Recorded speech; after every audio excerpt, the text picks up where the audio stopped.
karena baru sadar keberengsekan Jokowi itu pada pertengahan Oktober 2023 ya.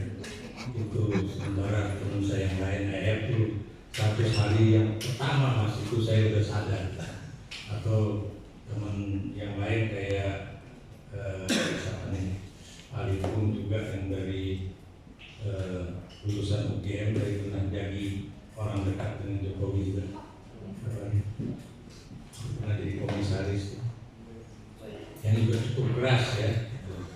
Kenapa saya katakan demikian? Karena kita tidak sadar akibat dari pendekatan Jokowi yang sangat kerakyatan gitu ya, atau populis ya. Tapi rupanya bukan cuma Indonesia ya, di beberapa negara pemimpin-pemimpin yang populis itu justru membahayakan bagi demokrasi ya. Bukan ya, termasuk juga di Eropa Barat sekarang ya. Amerika juga nanti bukan mustahil mungkin Donald Trump akan terpilih lagi jadi presiden mengalahkan Joe Biden. Dan mereka adalah orang-orang yang memang ahli atau boleh dikatakan master di dalam politik pencitraan ya, seperti Jokowi ya. Siapa yang kemudian menyangka bahwa dia akan berbuat macam-macam ya. Dia tidak peduli pada demokrasi, dia menggunakan seakan-akan rakyat itu tetap mencintai dia, itu kan politiknya gitu, dengan bagi-bagi sembako dan bagi-bagi BLT ya. Walaupun kemudian Anda tahu sekarang ya, atau waktu dia mau masuk Jakarta Anda tahu ya, dia masuk ke gorong-gorong di mana itu Rasuna Said ya. Dan waktu Jakarta banjir 2012 waktu itu ya, kalau Anda masih ingat, beliau itu masuk ke situ, Bandung Buit, sampai itu tanggul selesai ya. Sementara Gubernur Jawa Barat itu kali yang dekat rumahnya Pak SBY ya, kali Cikeas itu bocor, diemin aja gitu kan. Kemudian kalau Anda lihat ya, bagaimana dia mendekati Papua dengan membangun pasar-pasar mama-mama Papua ya, pasar rakyat yang ada di Jayapura, Sentani, kemudian juga ada juga di Manokwari ya. Kebetulan saya diajak Pak Luhut ke daerah-daerah tersebut ya, jadi saya melihat proyek-proyek pasar itu ya, dan ya terkagum-kagum lah ya, termasuk juga pendekatan dia terhadap pembangunan Papua ya. Jangan, walaupun kita tahu dalam sejarah 9 tahun Presiden Jokowi menjadi presiden, itu justru konflik di Papua itu sangat tinggi ya. Dan terbunuhnya saudara-saudara kita baik yang orang Papua maupun TNI itu juga jumlahnya tinggi sekali ya. Dan Anda juga tahu kan kasus Aris Azhar dengan Fathia juga itu kan terkait dengan persoalan Papua ya, Luhut dan keamanan di Papua ya.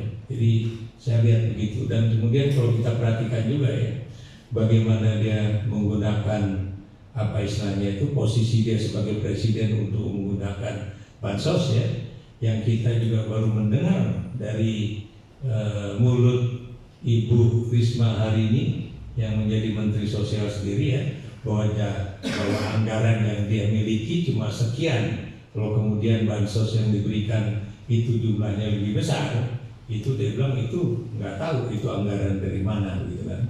Jadi apa yang saya katakan di sini ya, bagaimana politik pencitraan dengan gaya populisme itu ya, yang kemudian dia membagi-bagi langsung bansos itu pada rakyat ya, dan kemudian juga membagi-bagi amplop ataupun beras secara langsung gitu kan.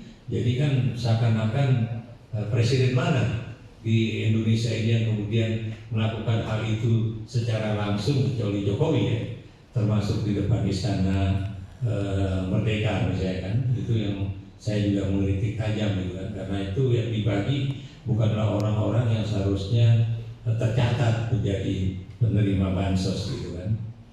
Nah, Anda juga tahu ya bagaimana kemudian dia menjadikan sang anak menjadi calon wakil presiden ya, yang awalnya dia secara berbusa-busa bilang bahwa nggak bisa, itu pengalaman aja belum ada, baru 2 tahun jadi wali kota, umurnya juga belum sesuai dengan apa istilahnya itu aturan dari undang-undang pemilu itu sendiri ya.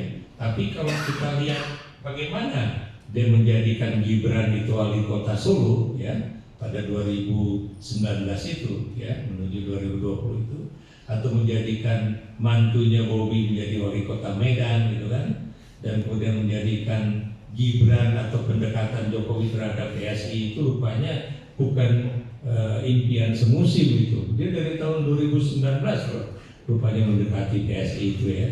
Jadi apalagi sekarang ya dia juga lagi berupaya untuk menjadi ketua umum Partai Golkar ya. Yang kalau kita lihat pertemuan di Bali terakhir kemarin ya antara Erlangga Hartarto dengan beberapa tokoh-tokoh dan juga tokoh-tokoh senior dan juga para pendukung muda Partai Golkar ya, sepertinya mereka masih boleh dikatakan solid ya untuk mempertahankan kalau Anda tadi bicara mengenai independensi partai politik. Tapi kita lihat aja nanti ya apakah benar misalnya Golkar tetap akan melakukan musyawarah nasionalnya pada Desember 2024 ini ya. Kalau musyawarah nasional itu terjadi pada Desember 2024, itu kans Jokowi untuk menjadi ketua umum Partai Golkar itu kecil sekali. Tapi kalau dia misalnya Munas itu dimajukan sebelum Oktober atau yang disebut dengan Munas luar biasa, itu bukan mustahil dia akan terpilih menjadi ketua umum, karena Golkar itu adalah partai yang boleh dikatakan kalau perusahaan itu dianggap perusahaan terbuka ya. Jadi perusahaan terbatas terbuka ya, yang siapa aja boleh masuk situ, dan bukan mustahil ADART bisa saja diubah demi memberikan posisi pada Jokowi ya. Tapi saya juga misalnya melihat ya bahwa ada satu juga yang nanti Bibit bisa mengkaji juga ya bagaimana independensi MK sekarang ya. Kalau kita lihat MK tetap pada pertahanan bahwa pilkada itu pada bulan November 2024 ini, itu berarti usaha Jokowi untuk memajukannya menjadi September itu tampaknya nggak berhasil. Dan kalau itu nggak berhasil, berarti ya perjuangan dia untuk menjadikan sang mantu terkecil ya, Erina Gudono ya menjadi wali kota Sleman ya, bukan berarti akan cukup berat ya, dan berarti upaya dia untuk menguasai daerah terkaya di daerah istimewa Yogyakarta dan juga daerah yang kemudian menjadi letak dari universitas alma mater dia ya, yaitu UGM yang selama ini diminta kepada susunan Ngarso Dalem ya, yaitu Sultan Hamengkubuwono ke-10 supaya dia ditenangkan lah gitu. Itu nggak berhasil ya. Nanti kalau misalnya mantunya bisa menjadi bupati, saya nggak tahu apakah kemudian pendekatan gaya dia kepada UGM itu akan berhasil atau enggak ya. Dan kita juga lihat ya kalau memang nanti Bobi juga akan dimajukan oleh Gerindra masuk menjadi calon gubernur Sumatera Utara, kalau itu terjadi pada bulan November, apakah lebih mudah dibandingkan ketika dia menjadi presiden seperti yang terjadi sekarang ya. Jadi saya melihat ya pemilu 2024 itu bukan pertarungan antar partai politik semata ya, bukan pertarungan antar para pendukung calon semata, tapi juga ada juga orang lain yang boleh dikatakan bermain di dalam pemilu presiden khususnya ya pada 2024 kemarin ya, yaitu satu seorang presiden itu sendiri, dua istrinya ya, dan ketiga adalah ketua Mahkamah Konstitusi misalnya kan, itu juga termasuk juga Pratikno sebagai Menteri Sekretaris Negara ya, yang katanya kalau dulu namanya Pratikno, gitu, sekarang sudah menjadi Pratik-yes gitu. Ini juga saya baru dengar jok-jok semacam ini dengan ikut di dalam acara diskusi seperti hari ini ya. Dan ya itu tadi ya, saya juga dengarnya dari Pak Bang Kardi Ilyas itu. Kalau dulu ya namanya dia Pratikno karena bisa no gitu, tapi sekarang apa-apa yes gitu, jadi Praditya. Nah, gini, kalau Anda bicara independensi partai politik ya, itu pemilu 2024 itu menunjukkan betapa tidak independennya semua partai politik ya. Baik itu yang ada di dalam paslon nomor 1 ya, paslon nomor 2 dan juga paslon nomor 3 ya. Yang paling tidak independen ya paling yang ada di paslon nomor 2. Kenapa demikian ya? Karena mereka kan disandera dengan berbagai kasus hukum ya, sehingga kemudian ya sebagai contoh Erlangga Hartarto yang tadinya sudah mendapatkan mawar merah kuning dari Puan Maharani ya, dan tampaknya akan bergabung dengan PDIP, ternyata hanya dengan suatu panggilan dari Kejaksaan Agung berubah. Jadi ada bisikan lain itu berubah menjadi masuk ke sana ya. Dan menurut saya yang paling independen itu adalah PKB ya. Ini saya Pak Guru nggak ada. Kenapa saya katakan paling independen PKB? Karena PKB itu memang didorong-dorong oleh Jokowi untuk merapat ke Prabowo Subianto ya, dan pernah merapat sampai detik-detik terakhir. Tapi karena dia nggak janji bahwa dia akan menjadi wakil presiden itu nggak menjadi kenyataan, makanya kemudian dia pindah ke paslon lain ya, yaitu menyatu dengan Anies dan kemudian bergabung dengan politik perubahannya Nasdem dan PKS dan juga PKB itu kan. Jadi di situ kalau kita lihat ya, itu PDIP sendiri kan banyak sekali tekanan-tekanan politik, misalnya kayak Puan suaminya juga akan di BTS kan gitu kan, macam-macam lah ya, dan berbagai tokoh-tokoh politik di daerah ya, termasuk juga misalnya ketua DPD Golkar Bali ya, atau ketua DPD Golkar yang lain ya, termasuk caleg-caleg dari PDIP itu benar-benar mendapatkan tekanan politik ya. Sebagai contoh ketika Ganjar ke Bali itu, caleg-caleg DPD dari PDIP itu nggak ada yang datang menemui dia atau sedikit sekali karena ketakutan itu. Walaupun PDIP Bali masih tetap bisa mempertahankan kemenangan PDIP dalam pemilihan legislatif ya, tapi semua mereka tewas di dalam pemilihan presiden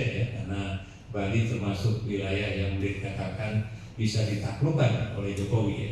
Nah, kalau Anda bicara mengenai hak asasi rakyat ya, yang jelas ya, rakyat kita memang terkesima oleh istilahnya itu seakan-akan keluguan presiden ya, kebaikan presiden dalam melihat nasib rakyat dan sebagainya.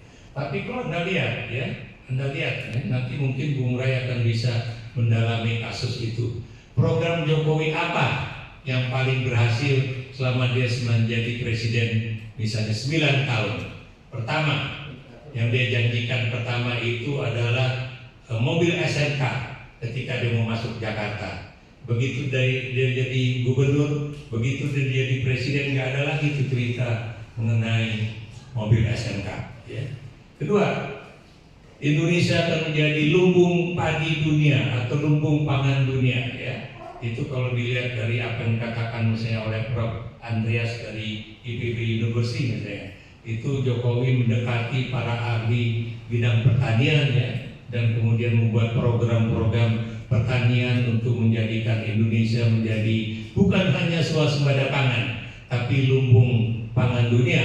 Ternyata apa yang terjadi ya, yang terjadi adalah bahwa pada akhir masa pemerintahannya itu adalah bahwa kita mengimpor beras boleh dikatakan terbesar dalam sejarah Indonesia ya,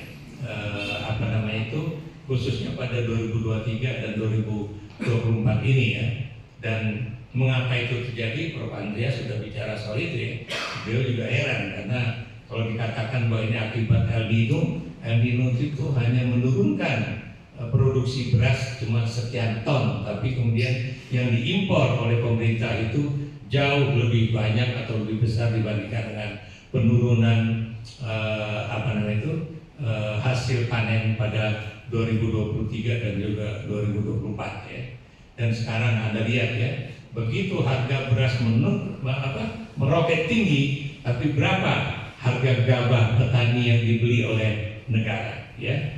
Itu pasti kalau Anda mengikuti sidang antara DPR dengan pemerintah beberapa hari lalu, Anda bisa menangis ya, karena rupanya harga gabah petani cuma dibeli dengan harga Rp5.000. Sementara Anda tahu ya, harga gabah petani itu pasti baik kualitas maupun rasanya lebih enak dibandingkan dengan beras-beras impor itu ya. Jadi Anda bisa lihat ya, kenapa pemerintah lebih pro kepada petani luar negeri ketimbang petani yang adalah anak-anak Indonesia sendiri ya. Saya tidak bicara mengenai politik markanya PDIP ya, karena kan itu bagian dari orang-orang kecil yang harusnya juga dibantu gitu kan. Nah, bagaimana dengan ancaman hak asasi rakyat ya? Kita semua rupanya ya, termasuk saya termasuk sekarang udah mulai sadar ya, bagaimana demokrasi ini harus dipertahankan dan juga harus ditegakkan ya. Saya beri contoh misalnya, saya termasuk orang yang dari dulu ketika masih di LIPI itu mendukung dibuatnya undang-undang institusi atau lembaga kepresidenan ya.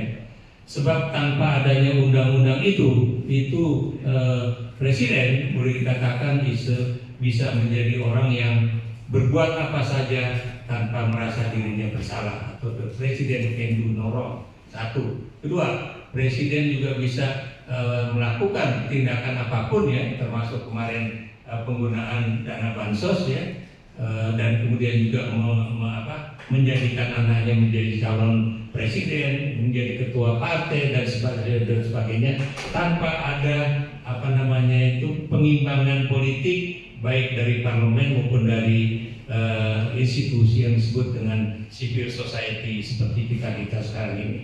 Jadi apapun yang kita katakan itu seakan-akan angin lalu aja, atau yang disebut dengan anjing menggonggong kafilah tetap berlalu ya. Guru-guru besar ya, bahkan dari kampusnya Pak Jokowi sendiri ya, UGM itu bicara apa saja boleh dikatakan angin lalu dan tidak terdengar ya.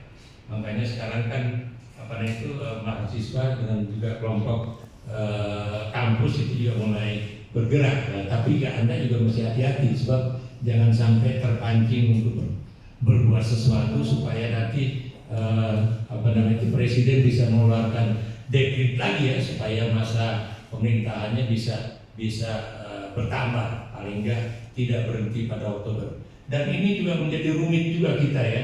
Kita kan menaruh presiden itu berakhir pada 20 Oktober dengan asumsi pada saat itu ada pemisahan antara pemilu legislatif dengan pemilu presiden ya. Kenapa demikian? Karena Anda tahu yang bisa menjadi partai pendukung presiden itu dilihat dari jumlah kursi dan juga jumlah perolehan suara partai-partai politik ya.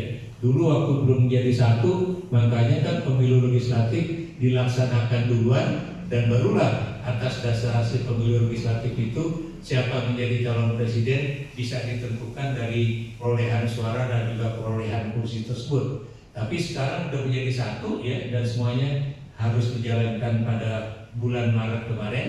Dan Anda bisa bayangkan ada jeda waktu yang terlalu panjang antara pemilihan serentak pileg dan pilpres ya, dengan penentuan pelantikan presiden pada 20 Oktober itu ya. Makanya jangan heran kalau kemudian ini menimbulkan kegusaran politik ya, baik bagi presiden terpilih dan wakil presiden terpilih maupun bagi rakyat biasa. Kenapa demikian ya?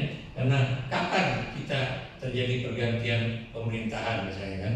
Atau kalau Anda lihat ya, bagaimana persoalan-persoalan nanti masuk ke Mahkamah Konstitusi, kalau itu batasnya cuma 14 hari kerja ya, dan kemudian kita masuk pada bulan Ramadan yang nanti akan ada hari-hari tertentu disebut dengan cuti bersama dari tanggal berapa? Tanggal 5 kalau salah ya, sampai tanggal berapa? itu mengurangi jumlah hari yang boleh dikatakan diberikan untuk menentukan apakah pemilu presiden itu berjalan dengan baik atau berjalan dengan tidak baik, gitu.